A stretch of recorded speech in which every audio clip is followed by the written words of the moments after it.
মানিকগঞ্জের 1 আসন, ঘিওর এবং দৌলতপুর 4টি আসন যদি পড়ে তাহলে ঘিওর থানায় ভোটের সংখ্যা আছে 1,34,537 জন।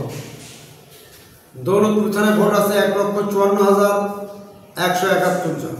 দুই থানা মিলে ভোটার সংখ্যা দাঁড়ায় 2,88,708 জন।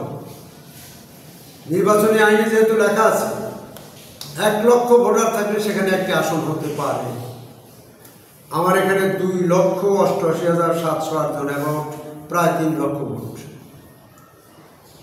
ভৌগোলিক দিক থেকে চিন্তা করলে এটা ঘিওর দৌলতপুর শিবালয়, এটা ঘিওর এবং দৌলতপুর দুটাই অনেক ভোট। এর সঙ্গে যদি আবার যে 3 আসন করার কারণে শিবালয়কে যোগ করছে, সে আসনটা বিশালভাবে বড় হয়ে যায়।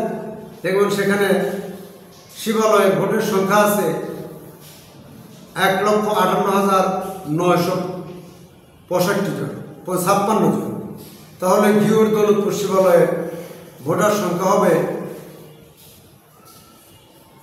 4,65,000। এটা অনেক, এরিয়াটা এত বড় হবে যা বলার মতো। কাজে আমি দাবি করব ঘিওর দৌলতপুরকে পূর্বের ন্যায় মানিকগঞ্জ 1 নম্বর আসন হিসেবে চিহ্নিত করে সেটাকে ডিক্লারেশন করা হোক, কর্তৃপক্ষতা করবেন, এটা আমরা আশাবাদী। এই দাবি আজকে আমরা জোরালোভাবে পেশ করছি। আর শিবালয় থানায় ভোটার আছে 1,58,956 জন।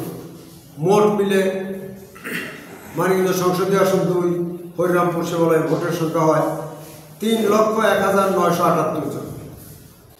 কাজে সেখানে একটা ভোটের একটা আসন হতে কোনো বাধা আছে বলে আমি মনে করি না। যেহেতু নির্বাচনী আইনে বলা আছে 1 লক্ষ লোক যদি থাকে সেখানে একটি ভোটার আসন হতে পারে, কমপক্ষে 1 লক্ষ। আমার তো 1 লক্ষ বেশি আছে। আর মানিকগঞ্জ 3, মানিকগঞ্জ এবং সাটুরিয়া পূর্ণ থানায় ভোটার সংখ্যা আছে 1,52,337 জন।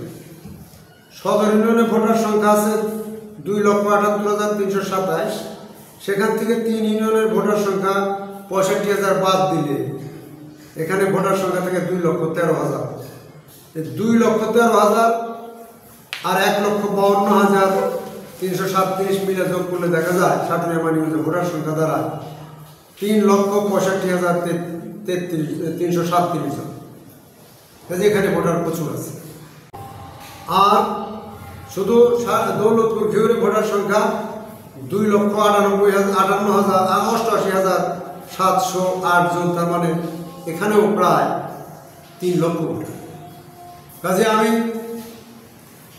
যিনারা এই কর্তৃপক্ষ আছেন, সম্মানিত প্রধান নির্বাচন কমিশনার এবং যিনারা এই আসন পুনর্বিন্যাস এবং পুনর্বন্টনের দায়িত্বে যে সমন্বয় কমিটি যিনারা আছেন, আমি তাদের দৃষ্টি আকর্ষণ করছি মানিকগঞ্জ জেলাবাসীর পক্ষ থেকে আমাদের আকুল আবেদন, আমাদের জোর দাবি, আমাদের মানিকগঞ্জকে আওয়ামী স্বৈরাচারী সরকার 4 আসনকে 3 আসন করে আমাদেরকে যে আমাদের অধিকার থেকে বঞ্চিত করেছে, আমরা সেটা নিরসন চাই।